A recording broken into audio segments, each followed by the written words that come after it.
근데 나는 여러분들이 아무리 마음에 안 들어도 여러분들 오늘 왔다가 오늘 가. 이게 얼마나 행복한지 몰라요. 얼마나 행복한지 몰라요. 어쨌든 마음에 안 들어도 가, 오늘. 예. 그리고 뭐 길어야 2박 3일 정도 있다가 가시는 거잖아요. 그래서 저는 개인적으로 참 마리아처럼 좋은 몫을 택한 것 같아요. 예. 근데 헌당 시부님들은 또 이렇게 있다 보면은 교우들이랑 좋은 사람도 있지만 교우 마음에 안 드는 사람도 있잖아요. 마음에 안 드는 싫든 좋든 자기 5년 동안 임기 동안 마음에 안 드는 사람 봐야 되잖아요. 얼마나 또 괴로운 일이에요.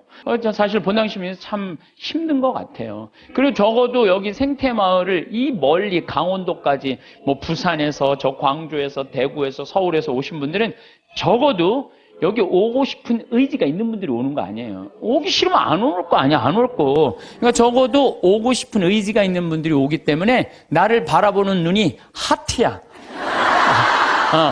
하트야. 그러니까 나는 행복한 거죠.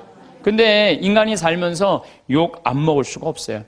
저도 이제 이렇게 이제 평화방송에 이제 강의 많이 나가잖아요. 또 강의도 또 무지하게 텔레비에 많이 내보내더라고. 일주일에 8번이나 그냥 평화방송에 내보내. 그러니까 이제 내 강의를 이제 듣다가 좋아하는 분들도 있지만 내 강의 싫어하는 분도 있어요. 싫어하는 분. 또 우리 천주교 교우들도 뭐 싫어하겠지만 천주교 아닌 사람들도 싫어하는 경우가 있어요. 그럼 내욕을 인터넷에다 무지하게 해요. 막. 그래갖고 이제 쫙 읽어보면, 야, 정말 욕 대단하게 한다. 근데 나는 대꾸를 안 해요. 거기서 그래, 제발 황신부 대꾸해라. 그래도 난 절대 대꾸하지 않아요. 네.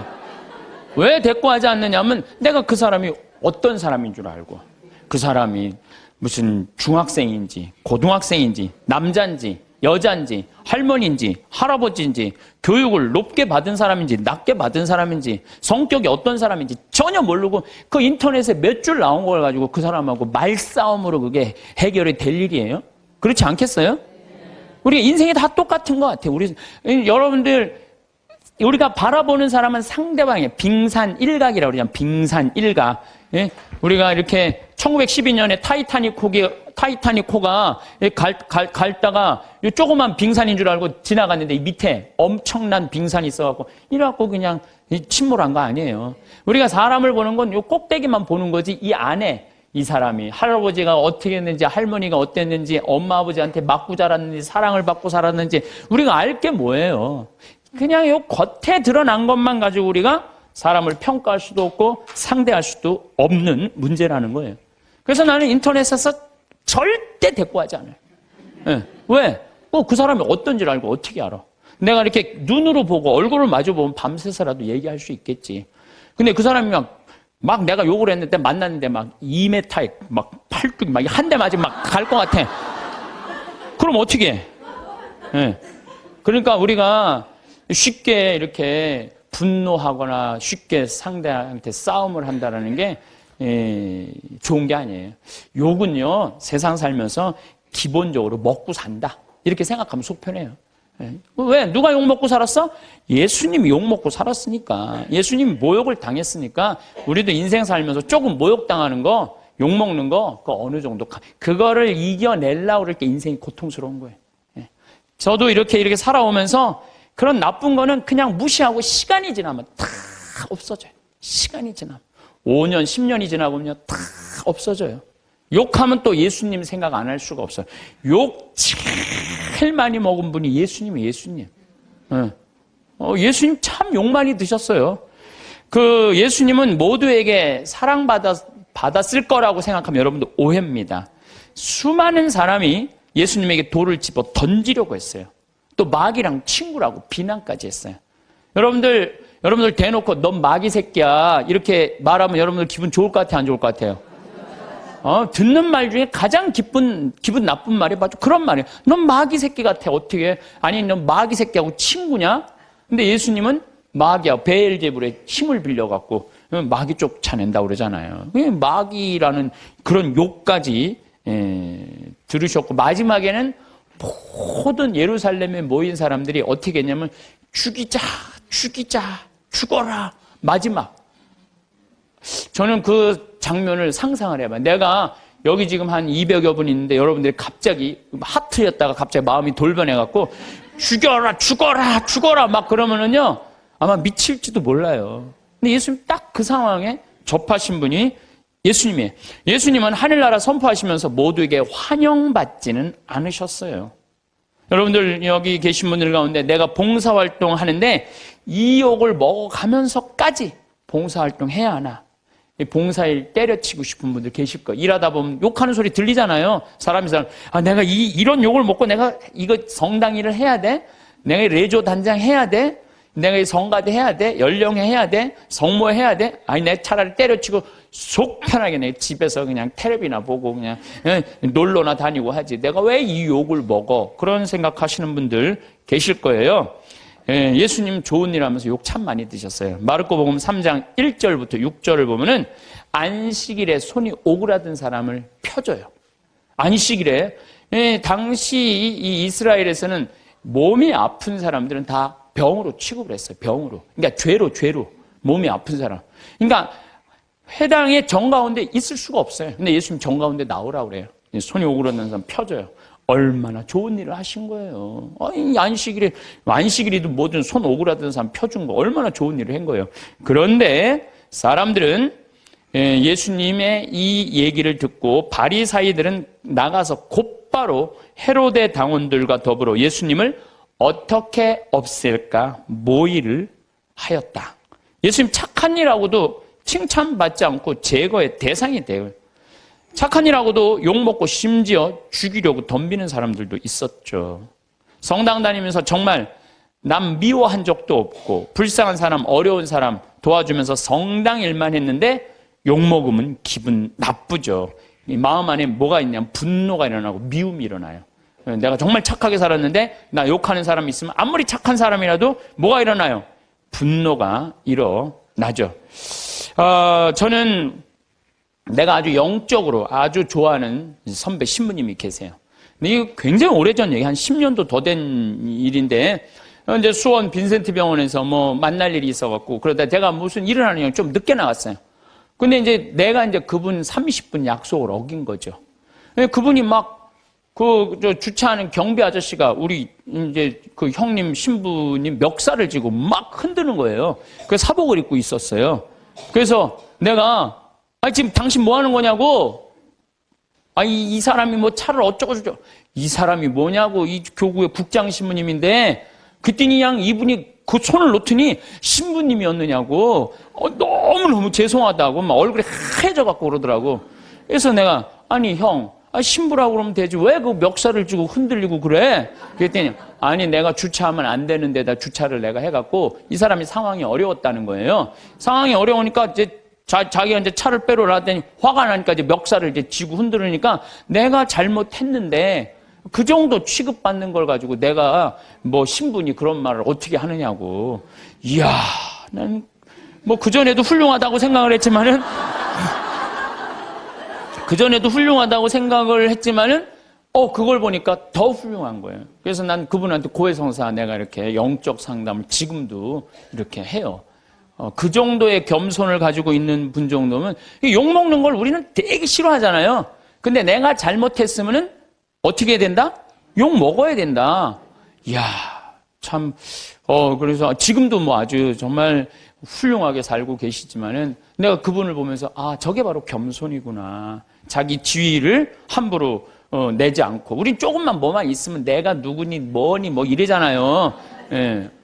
예수님 마르코복음 14장 65절을 보면 예수님이 사형이 결정되자 어떤 자들은 예수님께 침을 뱉고 그분의 얼굴을 가른 다음 주먹을 치면서 알아맞혀 보아라 하면서 놀려대기 시작했다. 여러분들, 사람이요, 내가 이렇게 60 넘으신 할머니들 이렇게 상담할 때요, 그 할머니들이 남편하고 살면서 가장 수치스럽게 여기는 거, 가장 모욕적으로 여기는 게 뭐냐면요, 남편이 때리는 게 아니래요. 남편이 자기 얼굴에 침 뱉는 거래요. 침 뱉는 거. 침 뱉는 남자들이 있어요. 정말로 정신 나간 남자들이 있어요. 그거 생각하면 여러분들 신랑 훌륭해, 안 훌륭해요? 훌륭하죠? 여러분들한테 침은 안 뱉잖아, 침은. 얼마 전에도 상담을 하는데 침을 뱉는다는 거예요, 침을. 그래서 내가 왜 사냐고 그래서 왜 사냐고. 자식들 때문에 산다는 거예요. 답답한 거죠. 참. 너무너무 불쌍한 거예요. 그래서 내가 그렇게 살지 말라고 내가 그랬어요. 여러분들, 내가 또 위험한 발음 안 하면 그냥 이혼하라고 그랬어요, 내가. 침을 뱉고. 왜 이혼하라고 그랬냐면은 누웠을 때 죽이고 싶다는 거예요. 여러분들, 죽이는 게 나아요? 이혼하고 사는 게 나아요? 어느 게 나아요? 이혼하고 사는. 아슬아슬 하더라고요. 얘기를 들어보니까. 예. 근데 예수님은 뭐라고 그래요? 예수님께 침을 뱉고 그분의 얼굴을 가린 다음 주먹으로 치면서 알아맞혀보아라 하면서 놀려대기 시작했다. 시종들도 예수님의 뺨을 때렸다. 이 욕먹는 걸 넘어서요, 수치감을 겪은 거예요, 예수님. 그런데도 예수님 어떻게 해요? 다 참으시잖아요. 다 참으셔요. 우리 성당 활동하면서 조금만 나 비난하고 헐뜯는 사람이 있으면 그거보다 수십 배 더 강한 어조로 상대방 비난해요. 제일 열받는 게 나 때리는 게 누군지 모르고 맞는 거야. 그렇죠? 제일 열받는 게 나 누가 욕하는지 모르고 욕만 떠돌아다녀, 성당에. 그게 제일 열받는 거예요. 그 누군지 알면 쫓아가고 한판 할 텐데 누군지를 알아야지. 이게 헛소문이 그렇게 무서운 거, 헛소문이. 예수님 그냥 때리는데도 그냥 그걸 참죠. 아마 내가 그런 입장에 놓였다면 난 속 터져 죽었을지도 몰라요. 심지어 시종들, 종들도 예수님의 뺨을 때려요. 종들도. 예수님 묵묵히 참으시죠. 놀랍지 않으세요? 여러분들 자식 때문에 속상한 적 많아요, 적어요? 자식 때문에 속상한 적 많죠? 내가 지난번에 이 잠비아에 이제 그 자카란다 농장 꾸민다고 설계사 두 분하고 그 포크레인 사장님을 보냈어요. 근데 그 포크레인 사장님이 내가 혼배해 준 사람이야. 근데 나하고 동갑인데 45에 결혼을 했어요. 45에 37살짜리 예쁜 섹시하고. 근데 내가 혼배를 해주면서 제일 걱정인 게 신랑도 나이가 너무 많고 신부도 나이가 너무 많은 거예요. 그래서 혼배를 해주면서 내가 그랬어요. 제발 애들 셋 낳는 게 내가 소원이다. 내가 혼배를 해주면서 간절하게 기도를 했어요. 근데 딸을 둘을 낳아갖고 온 거예요, 벌써. 그래서 이제 잠비아 갔다가 이제 보고하러 온다고 이제 부인하고 이제 딸 둘을 데리고 왔어요. 내가 맛있는 거 사준다고 읍내 나가고 이제 막, 이제 설계사들하고 이렇게 그것도 이제 맛있게 먹는데 애들이 아빠를 너무너무 좋아하는 거, 아빠를. 너무너무 아빠한테 두 명이 매달려고 떨어지지 않아. 1살, 3살짜리라는데 그냥 막 떨어지진 않더라고. 부럽더라고요. 근데 문제는 뭐냐면 나한테 그러는 거예요. 그 정사장이 나한테 그러는, 신부님, 얘네들이 나를 그냥 이렇게 매달려갖고 내가 그냥 저 신부님 맛있는 거 먹지도 못하고 내가 이렇게 힘들다고. 그래서 내가 한마디 했어요. 누가 놔달라고 그랬어? 아니, 걔들이 놔달라고 그런 적 있어? 지들이 좋아갖고 늙어갖고 결혼해갖고 나 둘씩이나 낳고. 지들이 좋아갖고 낳았으면 책임을 져야지. 얘네들 때문에 힘들다는 게 말이랑 돼? 여러분들도 마찬가지. 여러분들 자식들 중에 놔달라고 그런 자식 있어요, 여러분들? 나 엄마 밑에서 태어나고 싶어. 그리고 놔달라는 자식 있었어요, 없었어요? 없었죠? 다 여러분들이 좋아서 낳은 거야. 걔네들은 태어날 의지가 없었던 애들이에요, 원래는. 여러분들이 낳은 거예요, 여러분들이. 그러면 누가 책임져야 돼? 여러분들이 책임져야 돼요. 이것도 똑같아. 우리가 언제 세상에 태어나게 해달라고 그런 적 있어요, 예수님한테? 당신이 좋아갖고 세상 만들어 놓고 우리 창조해 놨잖아요. 창조해 놨는데 인간들이 너무 많은 죄를 짓는 거야. 선택할 수 있죠. 죄를 선택할 수도 있고 선을 선택할 수도 있고 옳음을 선택할 수도 있고 그름을 선택할 수 있는 것을 하느님이 자유를 주셨는데 우리 인간이 옳음을 선택하거나 선을 선택하는 게 아니라 악을 자꾸 선택하니까 당신이 만들어 놨으니 당신이 책임지러 온 거예요. 책임지러 와갖고 어떻게 뺨 때리고 침 뱉어도 땄으니까 어떻게 참아야지. 그냥 크다 아다 안 되니까 당신이 책임진다고 십자가에 올라가서 죽은 거 아니에요. 우리 책임진다고. 난 그 아버지 마음, 그 부모의 마음을 예수님 십자가에 오죽했으면 저기 올라갔을까. 우리를 얼마나 사랑했으면. 그러니까 예수님 그 침뱉음도 견디셨다는 거죠. 예수님을 믿는다는 건요, 예수님처럼 사는 거예요. 적어도 예수님 흉내 낼 줄은 알아야 돼. 14장을 보면 다음 날에도, 이건 전날이야.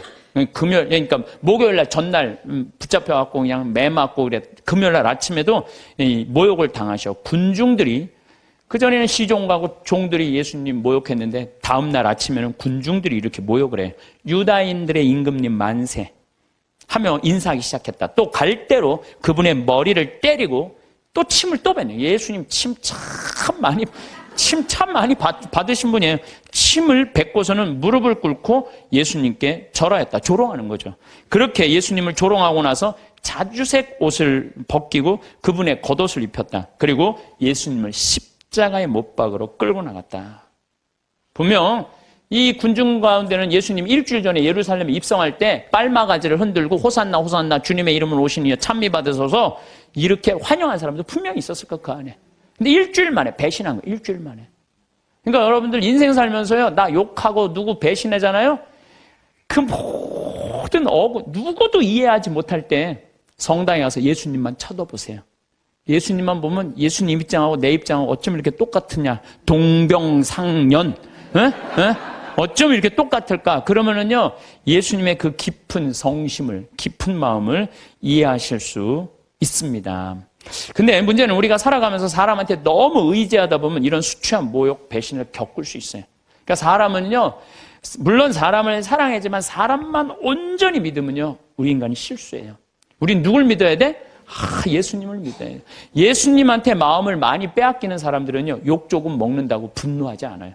근데 사람한테 온전히 모든 걸 투신하는 사람은요, 이게 사람들한테 배신을 당하면요, 주체할 수가 없는 거예요.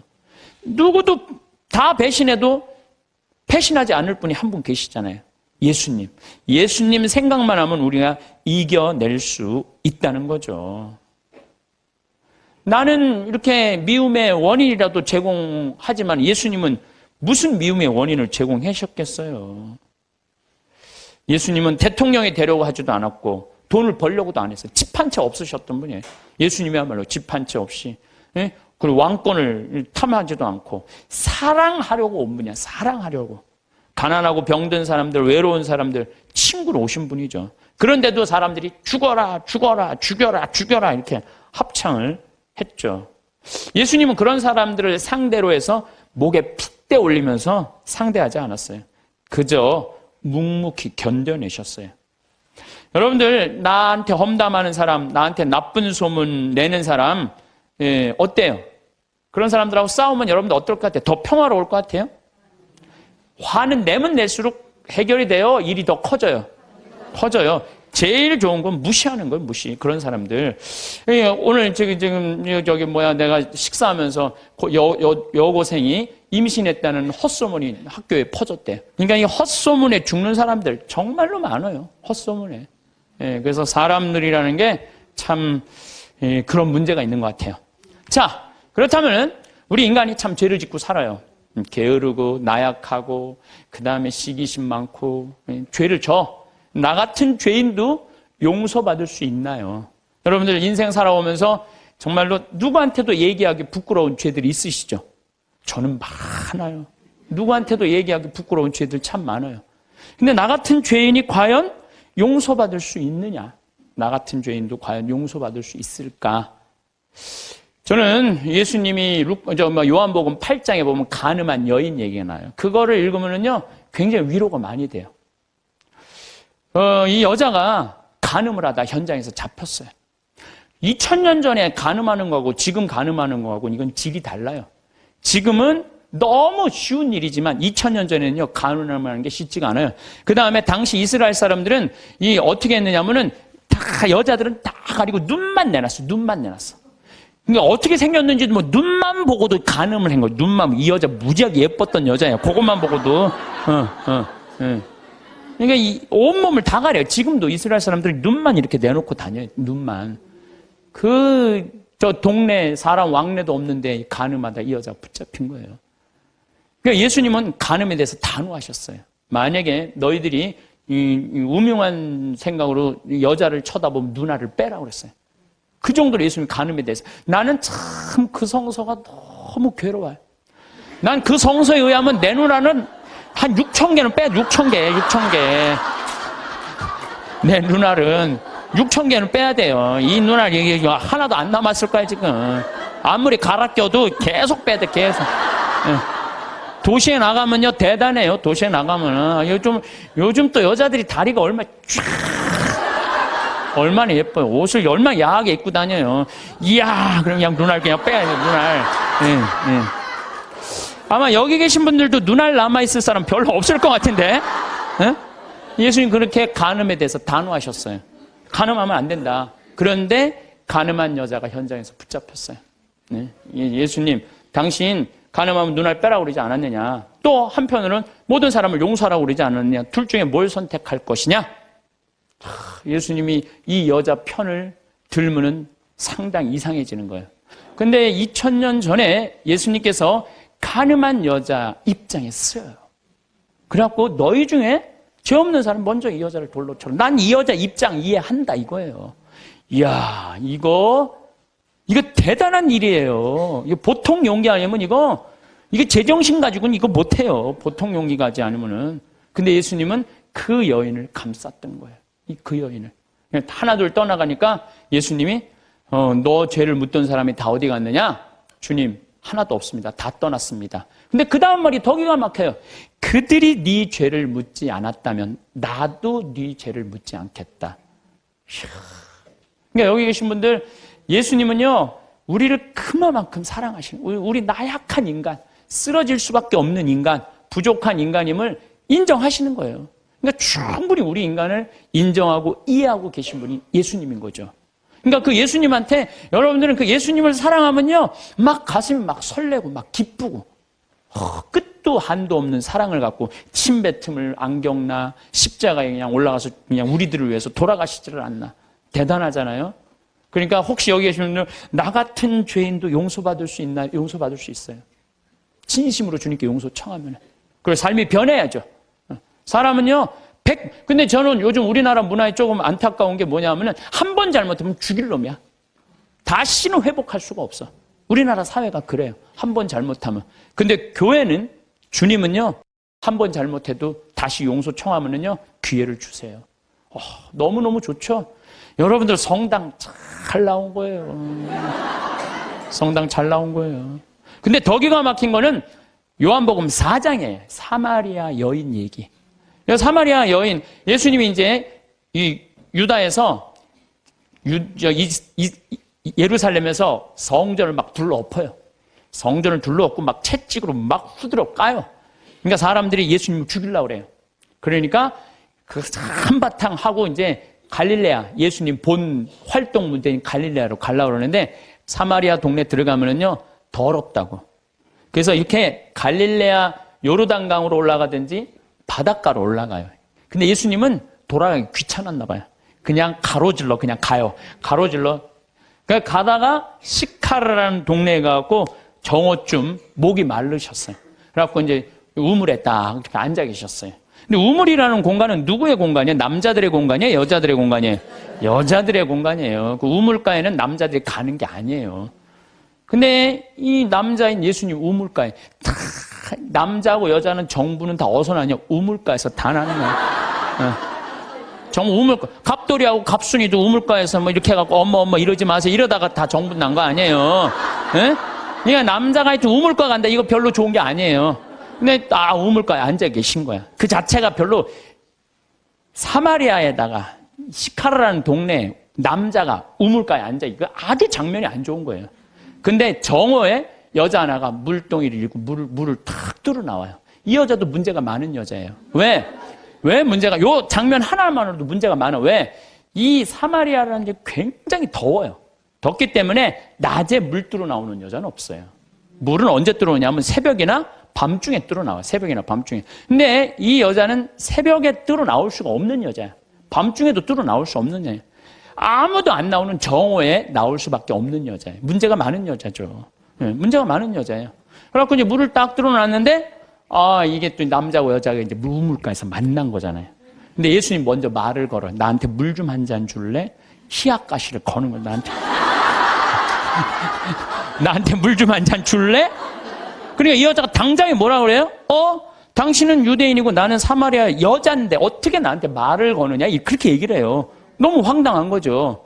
그랬더니 예수님이 뭐라 그러냐면, 내가 누군 줄 알면 네가 나한테 물 달라고 그랬을 거다. 아니 당신 뭐 두레박도 없는데 어떻게 물이 있느냐? 네가 알지 못하는 내 마르지 않은 샘이 있다. 그걸 좀 저한테 줘라. 이렇게 얘기를 해요. 그러니까 예수님이 그럼 남편 좀 데리고 와라. 그랬더니 난 남편이 없다고 여자 딱 잡아떼는 거예요. 그랬더니 예수님이 뭐라고 그래? 그래, 너는 5 남자하고 살았는데 그것도 네 남편이 실질적으로는 아니고 지금 사는 그 남자도 네 남편은 아니지. 이 여자 깜짝 놀라는 거죠. 자기가 5 남자하고 살았던 걸 아니까. 예. 거기다가 이제 예수님이 계속 말을 하는 거예요. 그 성서를 보면은요, 예수님이 이렇게 사람하고 이렇게 길게 말하지 않아요. 근데 하여튼 이 요한복음 4장 오늘 집에 가서 한번 읽어보세요. 얼마나 긴지. 그러니까 이 여자를 붙잡고 무지하게 오랫동안 수다를 떨고 계신 거 지금. 쉽게 말하면 무지하게 수다를 오래 떨고 계신 거야. 그러더니 이제 앞으로는 예루살렘에서 예배하거나 그리짐산, 야곱의 우물 그리짐산에서 예배하는 그런 시대는 끝났다. 이제 정말로 마음으로 예배하는 하나님은 어디나 계시고 막 구원에 대해서도 얘기하고 예배에 대해서도 얘기를 하네. 그러니까 이 여자가 동네로 가요. 동네로 가갖고 우리가 찾던 구세주를 뵀다, 내가. 그래갖고 이 여자 사람들을 데리고 와요. 데리고 오면서 사람들이 예수님하고 얘기를 하다가 이 여자 마리아는 우리 눈으로 직접 봐서 이분이 구세주임을 우리가 확인했다. 이렇게 얘기를 해요. 다시 말해서 신약 성서에서 첫 여제자가 누구냐면 바로 이 사마리아 여자예요. 첫 여제자가. 파견한 거 아니에요. 동네 갖고 사람들 데리고 온 거 아니에요. 근데 여러분들 생각을 해봐. 이 여자가 5 남자하고 살았던 여자예요. 그러니까 이혼을 5번 한 거예요. 6번째 이 남자하고 사는 여자예요. 이 여자 이뻤겠어, 안 이뻤겠어요? 여러분 5번 정도 결혼할 정도면요 이뻐야 돼요. 이뻐야 돼. 네, 그렇잖아요. 굉장히 예뻤을 거예요. 근데 여러분들 성당에서 이 생각을 해봐요. 신부님, 우리 성당에서 6번째 남자하고 살던 여자가 성당을 나왔어. 그것만 해도 여러분들 대단한 이슈가 될 것 같아요, 안 될 것 같아요? 대단하죠. 6번째 남자하고 사는 이혼을 5번 하고 6번째 사는 여자가 나왔는데 신부님 미사 끝나고 그 여자를 붙잡고 얘기하기 시작하는 거야. 그것도 성당을 어떻게 운영할 것인가. 그 여자 의견을 물어보는 거예요. 성당 어떻게 운영하면 좋으냐. 한참 얘기하더니 그러지 말고 그냥 네가 성모회장 해라. 그래갖고 성모회장으로 임명을 했어. 성당 교우들이 그 본당 신부님하고 그 여자하고 뜯어 먹을 것 같아, 안 뜯어 먹을 것 같아요? 뜯어 먹어요. 근데 예수님은요, 그게 중요하지 않으셨나 봐요. 그러니까 우리가 생각하는 죄하고 예수님이 생각하는 사랑하고 너무너무 이게 차원이 다른 거예요, 차원이. 여기 계신 분들 지금 한 5 남자하고 이렇게 이혼했다, 결혼했다, 이혼했다 이런 분들 혹시 계세요? 없으시죠? 나는 이것도 굉장히 위험한 반이는데 인생 살면서요, 정말 잘못 만나는 남자 있을 수 있어요. 잘 안 맞는 남자. 그래서 이혼할 수도 전 있다고 생각을 해요.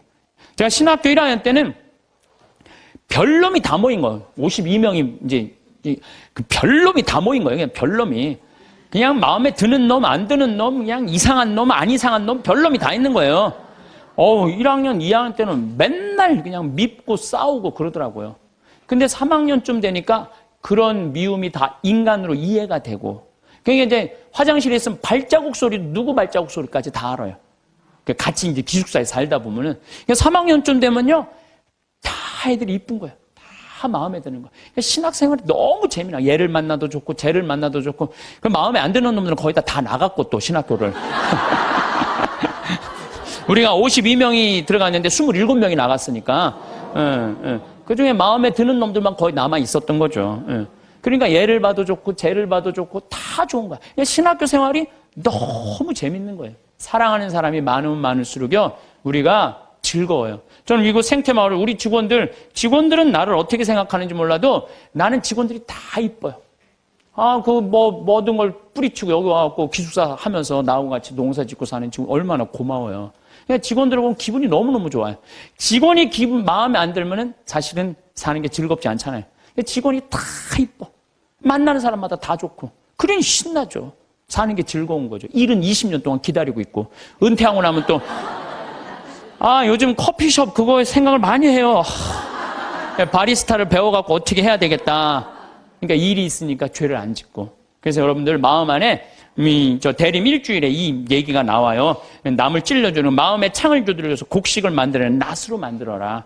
예, 여러분들. 그래서 마음 안에 창들이 있으면 다 없애세요.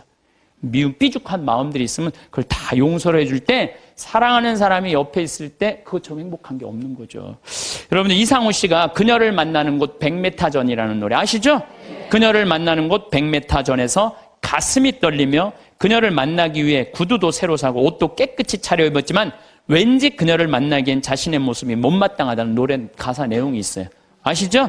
예, 그녀를 만나는 곳 100m 전. 우리는 신앙인이에요. 신앙이기 때문에 누구를 만나냐면 예수님을 만나요. 예수님을 만나려면은 잘 만나려면 내 마음 안에 미움이 없어야 돼요. 내 마음 안에 분노가 없어야 돼. 내 마음 안에 욕심이 없어야 돼. 그래갖고 내가 옷도 차려입고 구두도 사고 꽃도 준비하는 그런 마음으로 예수님을 만날 때 여러분들은 행복할 수 있어요. 신앙, 기도 시간도 너무너무 즐겁고. 그래서 저는 용서의 삶이 참 중요해요. 제가 신부가 막 된 조원동 주교자 성당에서 휠체어를 찬 요한나 자매가 있어서 몸이 퉁퉁했는데 오늘도 휠체어 타고 오신 우리 형제님도 계시지만 휠체어를 탔어요. 근데 내가 그 자매 집에 가보니까 허름한 집에서 사는 거야. 휠체어를 타고 있는데. 그런데 더 기가 막힌 거는 그 휠체어를 탄 요한나 자매가 뇌성마비로 움직이지도 못하는 병자 셋을 모시고 사는 거야. 자기도 휠체어를 타고 다니는데 뇌성마비 환자 3명을 모시고 사는 거예요. 화장실도 겨우 다니는 그들에게 내가 왜 이렇게 힘든 일을 하냐고 물었더니 자기는 무슨 일이라도 할 수 있고 움직일 수도 있지만 누워있는 뇌성마비 환자들은 움직이지도 못하니까 움직이지 못하는 우리가 당연히 돌봐야 된다면서 그 아름다운 생활을 하더라고요. 우리들은 말로만 회개한다고 용서해달라고 하는 건 의미가 없어요. 세례자 요한이 행동으로 회개하지 않고 세례만 받으려는 바리사이와 사두가이 사람들한테 이렇게 이야기하죠. 독사의 자식들아, 다가오는 진노를 피하라고 누가 너에게 일러주더냐? 회개에 합당한 열매를 맺어라. 죄를 뉘우친다면요, 우리가 회개에 합당한 보석의 생활을 해야 되는 거예요. 공을 쌓아야 된다는 거죠. 행실로 드러나야 된다는 거. 사랑하고 나누는 삶. 특별히 우리 교우들은 세상에 살다 보면 참 미운 일이 많아요. 자식, 남편, 형제, 친척, 나 사기치는 보이스피싱, 미워할 놈들이 너무 많아요. 참.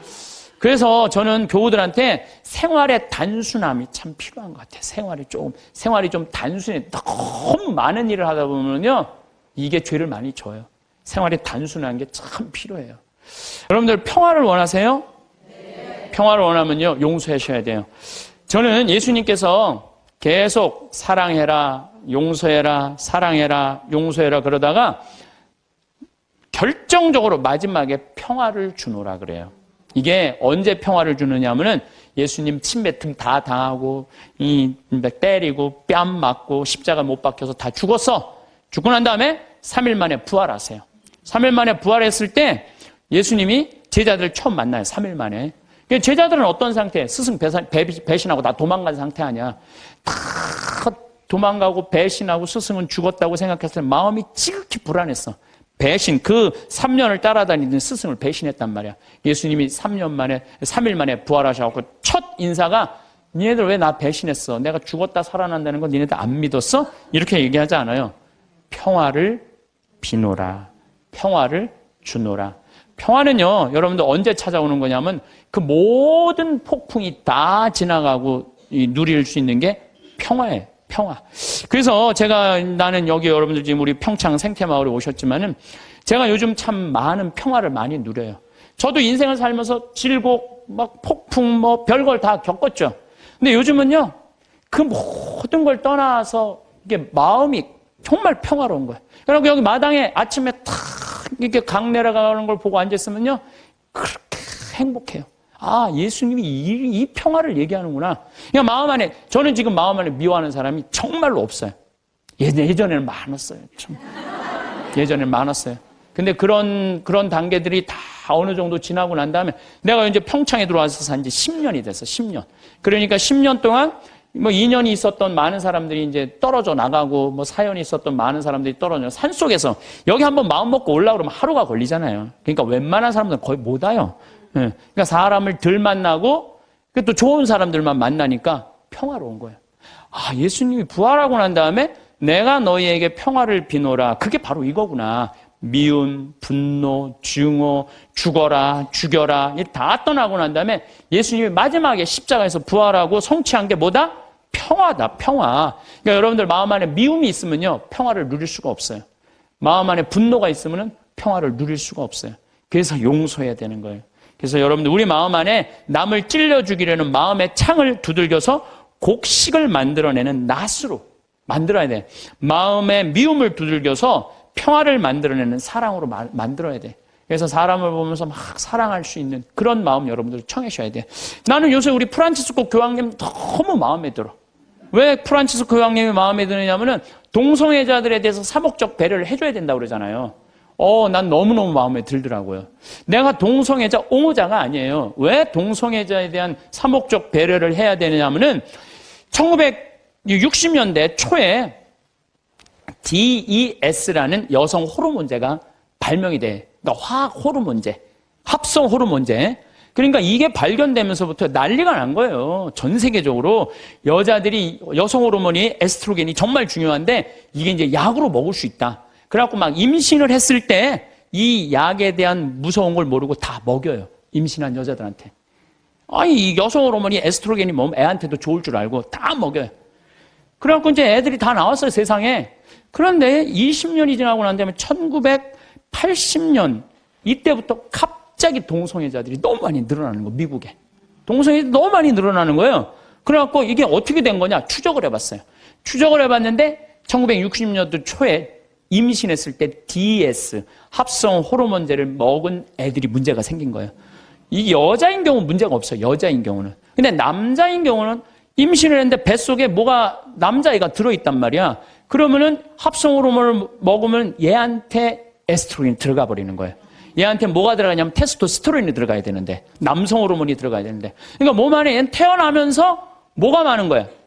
여성 호르몬이 남자지만 여성 호르몬이 많은 거야. 몸에 뭐가 흘러? 여성 껍데기는 남자지만 안에는 여성 에스트로겐이 흐르는 거야. 그러니까 얘는 남자도 아니고 여자도 아닌 거야. 얘 잘못 아니에요. 누구 잘못이야? 엄마가 잘못 약 먹어갖고. 그래갖고 보니까 거의 그 남자애들 중에 한 4분의 3 정도가 동성애적 성향을 갖고 있는 거야. 얘한테 너 지옥에 갈 거다. 너 그래갖고. 이게 되냐 이거예요. 이런 사목적 배려가 필요하다는 거예요. 맞는 말씀이에요. 마찬가지예요. 우리가 이혼한 사람 성당 못 나오게 하잖아요. 아니에요. 저는 그렇게 생각하죠. 이혼할 수 있어요. 사목적 배려로 그들도 빨리 구제해줘야 돼요. 어떤 방법으로든. 그래서 하나님 앞에서 정말 신앙생활 할 수 있도록 해줘야 돼요. 예수님은 5번째 산 여자하고도 하늘나라 얘기를 했는데 여기서 구원의 대상에서 제외될 사람이 몇 명이나 될 것 같아요? 다 구원받을 수 있는 거 다. 그래서 저는 이렇게 이 요한복음 4장을 묵상하면서 우리 예수님께서 우리 인간을 얼마나 사랑하는지 그 깊이를 헤아릴 수가 없어. 너무나 많은 사랑을 갖고 계신 분이야. 그러니까 여기 계신 분들 중에 나 같은 사람이 과연 성당 일을 할 수 있을까? 나 같은 사람이 과연 주님의 일을 할 수 있을까? 내가 이런 위선자가 아닐까? 아니에요. 여러분들 진정으로 회개하고 용서 청하고 삶의 변화. 회개라는 게 뭐예요? 삶의 변화되는 거 아니에요? 다시 열심히 살면은 하나님께서 받아준다는 거. 어떤 사람이라도 다 받아준다는 거예요. 근데 우리는요, 죄 속에 gat혀서 이러지도 못하고 저러지도 못하는 사람들 참 많아요. 나는 죄인이야. 밥 먹어. 난 죄인이 무슨 밥을 먹어. 나 안 먹어. 그냥 술만 계속 먹는 거야. 나는 죄인이야. 술만 계속 먹어. 그러면 이 사람은 영원히 구제받을 수 없는 거예요. 예수님은 어떤 죄도 다 용서해 준다. 어떤 죄도. 성령을 모독하는 죄만 빼고는 다 용서해 줘요. 성령을 모독하는 죄만 빼고 다 용서해 줘요. 성령을 모독하는 죄가 뭐예요? 제가 신학교 때 너무 미운 사람이 있었어요. 그래서 지금 돌아가셨어요. 은퇴한 신부님한테 계속 고해성사를. 나 그 사람이 너무 밉습니다. 또 한 달 지나고 그 사람이 너무 밉습니다. 또 지나고 그 사람. 이제 신부님이 나를 아니까 한 7번째 고해를 하는데 신부님이 딱 그러더라고요. 학사님, 하느님의 사랑을 믿습니까? 안 믿습니까? 그러더라고요. 좀 믿는데요. 그랬더니 학사님은 내가 생각하기엔 하느님의 사랑을 안 믿는 사람이라고. 당신이라고 그러더니 당신은 하느님의 사랑을 안 믿는 사람이라고. 무슨 말씀이냐고. 당신이 고해성사를 봤으면 하느님께서 온전히 용서해줬다. 그럼 그거를 믿어야지. 왜 못 믿고 7번이나 똑같은 죄를 고백하냐 이거야. 그게 바로 성령을 모독하는 죄. 성령을 모독하는 죄. 하느님의 은총을 온전히 믿어야 되는데 그 하느님의 은총을 안 믿는 거야. 용서 받았을까? 아니야, 안 받았을 것 같아. 또 가서 확인해보고 용서 받았을까? 안 받아. 또 가서 이게 성령을 모독하는 죄라는 거예요. 나도 보좌 신부 때 고해성사를 교주면은 이쪽에서 고해성사를 줬어. 그러고 다 사죄를 해줬어. 근데 이쪽에 문 열면 이쪽 여자가 여기 와서 또 하는 거예요. 고해성사를. 진짜로 또 하는 거예요. 1년 내내 계속. 그래서 막 신경질. 왜 자꾸 벌써 이미 죄를 고해사에 줬는데 왜 하느님의 자비를 안 믿느냐고. 이 자매가 그러는 거예요. 나는 용서 못 받은 것 같다고. 하느님의 사랑을 못 믿는 거죠. 무한한 하느님의 사랑을. 그럼 우리가 회개가 뭐가 필요해? 종교가 뭐가 필요해? 용서가 없다면. 그러니까 하느님은 우리를 용서해 주셔야 안 용서해 주셔요? 용서해 주세요. 그러니까 여러분들 하느님의 사랑을 간절하게 믿으시라는 거예요. 윤동주 씨가 서시라는 것을 썼죠. 죽는 날까지 하늘을 우러러 한 점 부끄러움이 없기를. 잎새 이는 바람에도 나는 괴로워했다. 별을 노래하는 마음으로 모든 죽어가는 것을 사랑해야지. 그리고 나한테 주어진 길을 걸어가야 되겠다. 오늘 밤에도 별이 바람에 스치운다. 참 내용이 좋은 것 같아. 죽는 날까지 하늘을 우러러 한 점 부끄러움이 없기를. 이런 마음으로 살아가야 돼요. 근데 나는 그냥 하늘을 우러러 그냥 부끄러운 일 천지인데 어쨌든 마음만은 그래야 된다는 거죠. 잎새 이는 바람에도 나는 괴로워했다. 양심의 소리. 주님께서 우리에게 들려주는 양심의 소리를 들어야 된다는 거죠. 별을 노래하는 마음으로 모든 죽어가는 것을 사랑해야지. 이 시는 거꾸로 들으면 돼요. 별을 노래하는 마음으로 모든 살아있는 것을 사랑해야지 하고 똑같은 것 같아요. 그래서 여러분들 제가 별 참 좋아하는 소년이잖아요. 어제도 내가 여기 새벽 1시에 수소성당 강의 이제 우리 평화방송 팀하고 하고 새벽 전부 다 별 보셨죠? 우리 촬영팀들. 얼마나 별이 예쁜지 몰라요. 이 세상에 태어난 건 축복이에요, 축복. 근데 그냥 행복한 마음으로 그 별을 바라야 그냥 미움 때문에 땅바닥만 쳐다보면요, 그 별을 못 봐요. 근데 요즘 현대인들은요, 하늘을 볼 생각을 안 해요. 그리고 나한테 주어진 길을 걸어가야겠다. 오늘 밤에도 별이 바람에 스치운다. 좋죠? 다시 한번 이거 읽어드리도록 하겠습니다. 서시 윤동주. 죽는 날까지 하늘을 우러러 한 점 부끄러움이 없기를. 잎새 이는 바람에도 나는 괴로워했다. 별을 노래하는 마음으로 모든 죽어가는 것을 사랑해야지. 그리고 나한테 주어진 길을 걸어가야겠다. 오늘 밤에도 별이 바람에 스치운다. 우리는 살아가면서 수많은 눈길과 마주합니다. 길거리에서 스쳐 지나가는 사람들의 시선부터 시작해서 가족과 친구들의 평가, 그리고 사회 전체가 보내는 무언의 압박까지 말입니다. 이런 시선들은 때로는 따뜻한 격려가 되기도 하지만 종종 우리를 옥죄는 족쇄가 되기도 합니다. 다른 사람들이 나를 어떻게 생각할까 하는 걱정은 마치 보이지 않는 감옥과 같습니다. 우리는 이 감옥 안에서 진정한 자신의 모습을 숨기고 타인이 원하는 모습을 연기하며 살아갑니다. 아침에 일어나서부터 잠들 때까지 우리의 모든 행동과 말 한마디 한마디가 다른 사람의 평가를 의식하게 됩니다. 하지만 이런 방식으로 살아간다면 진정한 행복을 찾기 어렵습니다. 타인의 기대에 맞추려고 노력하다 보면 정작 자신이 무엇을 원하는지, 무엇이 좋은지조차 모르게 되기 때문입니다. 마치 거울 속에서만 자신을 확인하려는 사람처럼 다른 사람의 반응을 통해서만 자신의 가치를 측정하려 합니다. 이 인생을 살다 보면 억울한 오해를 받을 때가 있습니다. 선한 의도로 한 행동이 오해받기도 하고 최선을 다했음에도 비난받는 경우도 있습니다. 이럴 때 우리는 깊은 좌절감을 느끼며 자신을 의심하게 됩니다. 어쩌면 비난과 비판은 자연스러운 현상일 수 있습니다. 사람마다 가치관이 다르고 관점이 다르며 처한 상황이 다르기 때문에 같은 행동이라도 다르게 해석될 수밖에 없기 때문이지요. 어떤 사람에게는 용기 있는 행동으로 보이는 것이 다른 사람에게는 무모한 행동으로 보일 수 있고, 어떤 사람에게는 배려로 여겨지는 것이 다른 사람에게는 간섭으로 받아들여질 수 있습니다. 그렇다면 우리는 어떻게 살아야 할까요? 타인의 모든 시선을 무시하고 살아야 할까요? 그것도 올바른 답은 아닙니다. 중요한 것은 내면의 나침반을 찾는 것입니다. 즉, 자신만의 가치관과 신념을 확고히 하는 것입니다. 내면의 나침반이 확고하면 타인의 시선에 흔들리지 않을 수 있습니다. 타인의 시선으로부터 자유로워지는 또 다른 방법은 선한 의도로 올바른 행동을 하는 것입니다. 마음속 깊은 곳에서 우러나오는 선한 의도로 행동할 때 우리는 당당할 수 있습니다. 설령 그 결과가 예상과 다르더라도 과정에서 최선을 다했다면 후회할 일이 없습니다. 물론 선한 의도만으로는 충분하지 않습니다. 지혜로운 판단과 신중한 행동도 함께 따라야 합니다. 하지만 무엇보다 중요한 것은 마음의 동기가 순수한가 하는 점입니다. 이익이나 명예를 위한 것이 아니라 진정으로 좋은 일을 하고자 하는 마음에서 나온 행동이라면 그 자체로 가치가 있습니다. 이런 마음가짐으로 살다 보면 자연스럽게 자신감이 생깁니다. 다른 사람이 뭐라고 하든 내가 옳다고 생각하는 길을 묵묵히 걸어갈 용기가 생깁니다. 그리고 이런 용기야말로 진정한 자유의 시작입니다. 자신의 잘못을 인정하는 것은 결코 부끄러운 일이 아닙니다. 오히려 그런 용기야말로 진정한 강함의 표현입니다. 완벽하지 않은 것이 인간의 자연스러운 모습이며 실수를 통해 배우고 성장하는 것이 삶의 아름다운 과정입니다. 겸손한 마음으로 자신을 돌아보면 놀라운 일들이 일어납니다.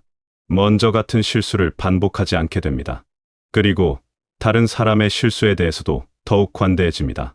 자신도 완벽하지 않다는 것을 알기 때문에 다른 사람의 부족함을 이해하고 받아들일 수 있게 됩니다.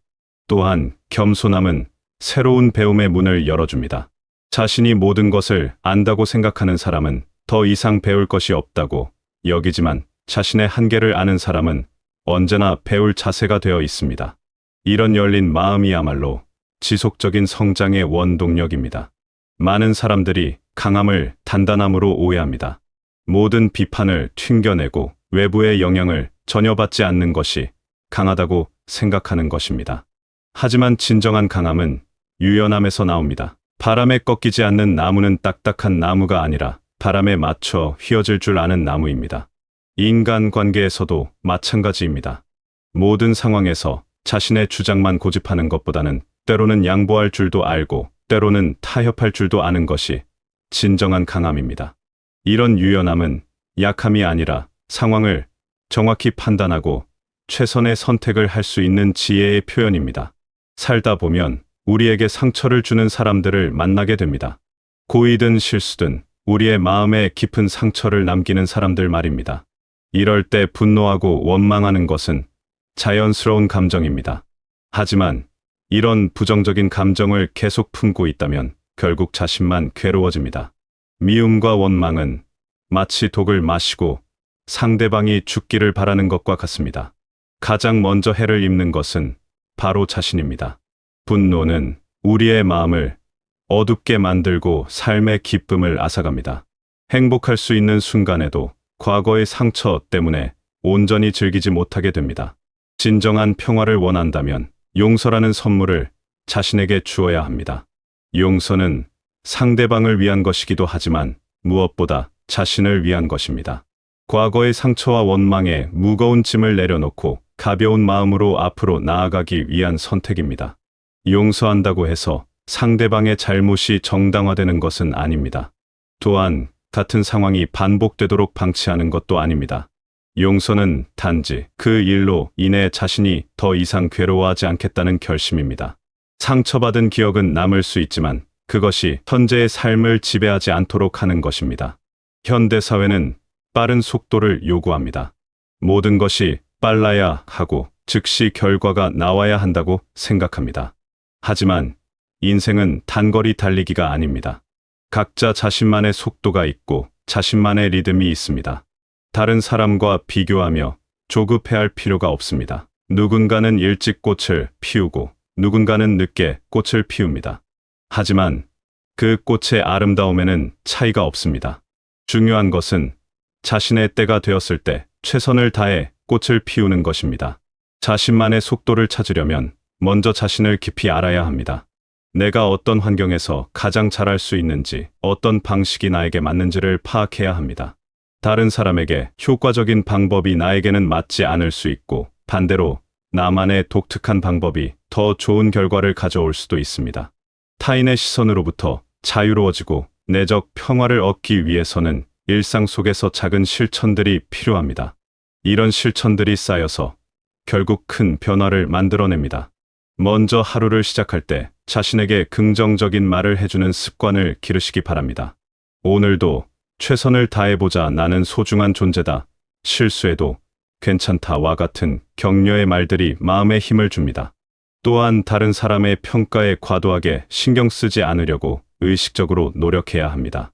누군가 나에 대해 부정적인 말을 했을 때 즉시 반응하기보다는 잠시 멈추고 생각해 보시기 바랍니다. 감정을 다스리는 연습도 중요합니다. 분노나 슬픔 같은 부정적인 감정이 올라올 때 그것을 억압하려고 하지 말고 있는 그대로 인정하면서도 그것에 휩쓸리지 않는 지혜를 기르시기 바랍니다. 타인의 시선으로부터의 자유는 하루아침에 이루어지는 것이 아닙니다. 긴 여정이 필요한 일입니다. 때로는 다시 다른 사람의 평가에 흔들리기도 하고 자신감을 잃기도 할 것입니다. 하지만 그럴 때마다 다시 일어서서 자신의 길을 걸어가면 됩니다. 이 여정에서 가장 중요한 것은 자기 자신에 대한 믿음입니다. 완벽하지 않아도 괜찮다는 것, 실수할 수도 있다는 것을 받아들이면서도 자신의 가치를 인정하는 것입니다. 여러분은 그 자체로 소중한 존재입니다. 다른 사람의 인정을 받아야만 가치 있는 것이 아니라 존재 자체로 이미 충분히 의미 있는 분들입니다. 또한 이 여정에서 외롭지 않다는 것을 기억하시기 바랍니다. 많은 사람들이 같은 고민을 하고 있고 같은 길을 걷고 있습니다. 때로는 동반자를 만나기도 하고 때로는 앞서 간 사람들의 조언을 들을 수도 있습니다. 혼자가 아니라는 것을 아는 것만으로도 큰 위로가 됩니다. 매일매일이 새로운 시작입니다. 어제까지 다른 사람의 시선에 얽매여 살았다고 해서 오늘도 그래야 하는 것은 아닙니다. 지금 이 순간부터 변화를 시작할 수 있습니다. 작은 것부터 시작해서 점차 큰 변화로 이어가면 됩니다. 변화를 시작할 때는 너무 큰 목표를 세우지 마시기 바랍니다. 작고 실천 가능한 것부터 시작하는 것이 좋습니다. 예를 들어 오늘 하루만큼은 다른 사람의 평가를 의식하지 않고 내가 하고 싶은 일을 해보자 와 같은 작은 결심부터 시작할 수 있습니다. 실패를 두려워하지 마시기 바랍니다.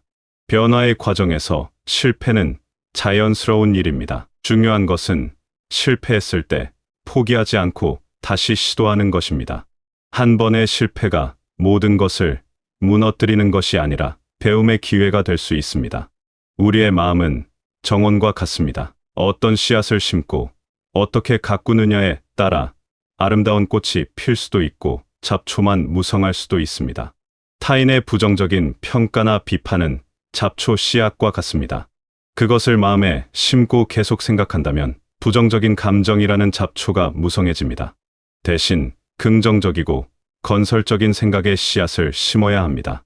감사하는 마음, 남을 이해하려는 마음, 자신을 사랑하는 마음 같은 것들 말입니다. 이런 좋은 씨앗들이 자라나면 마음의 정원이 아름다워지고 그 아름다움이 삶 전체로 퍼져나갑니다. 마음의 정원을 가꾸는 것은 매일매일 해야 하는 일입니다.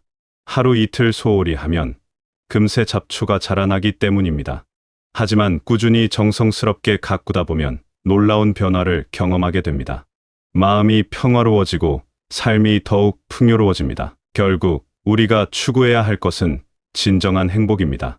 다른 사람의 인정을 받아서 얻는 일시적인 만족이 아니라 자기 자신과 화해하고 내면의 평화를 얻음으로써 누리는 지속적인 행복 말입니다.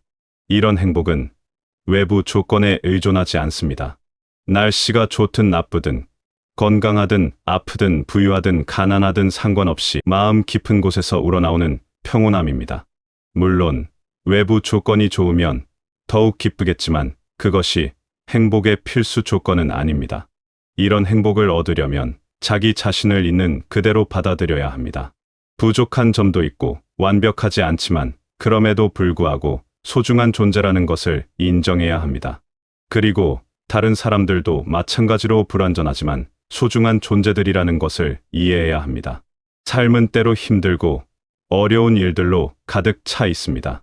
예상치 못한 시련이 찾아오기도 하고 꿈꿔왔던 일들이 좌절되기도 합니다. 하지만 그런 어려움 속에서도 우리는 선택할 수 있는 자유가 있습니다. 절망할 것인가, 희망을 품을 것인가, 원망할 것인가, 감사할 것인가 하는 선택의 자유 말입니다. 타인의 시선에 얽매이지 않고 자신만의 길을 걸어갈 때 비로소 진정한 자유와 평화를 경험할 수 있습니다. 그 길이 때로는 외롭고 힘들 수도 있지만 자신의 내면에서 우러나오는 진정한 기쁨과 만족을 느낄 수 있을 것입니다. 여러분 모두가 그런 아름다운 삶을 살아가시길 바라겠습니다.